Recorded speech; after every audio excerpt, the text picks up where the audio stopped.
Bonjour Alix et bonjour Marco, bonjour à tous. Nous sommes vendredi, nous parlerons d'actualité nationale et d'actualité people. Intoxication contre vérité, désinformation du Parti démocratique de Côte d'Ivoire, le RHDP établit la vérité, lance le jour plus à sa une.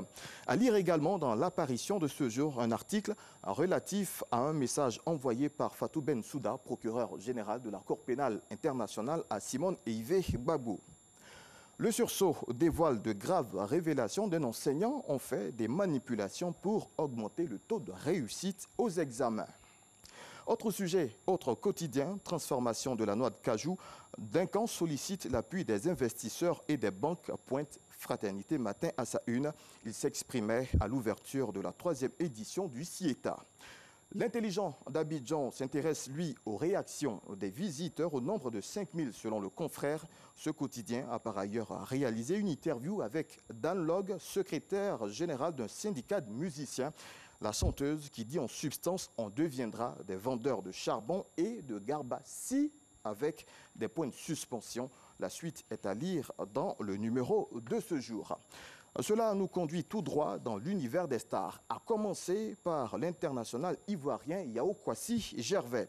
Auteur d'une belle performance pour ses débuts avec Parme en Italie, Gervinho, selon la presse sportive italienne, attise déjà la convoitise de West Ham, 13e de Première Ligue, le championnat anglais de football.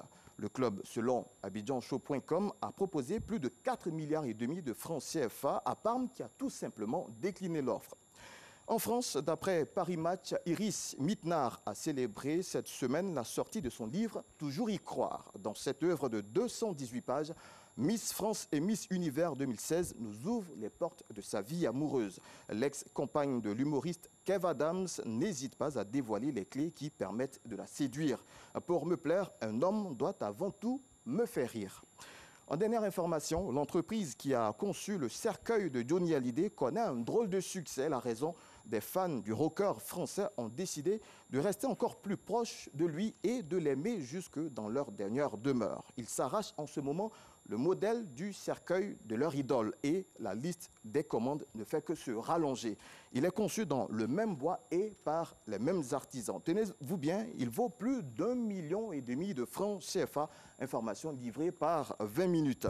C'est la fin de cette revue de presse. Merci de l'avoir suivi et à lundi. À lundi, Ange Patrick, excellent.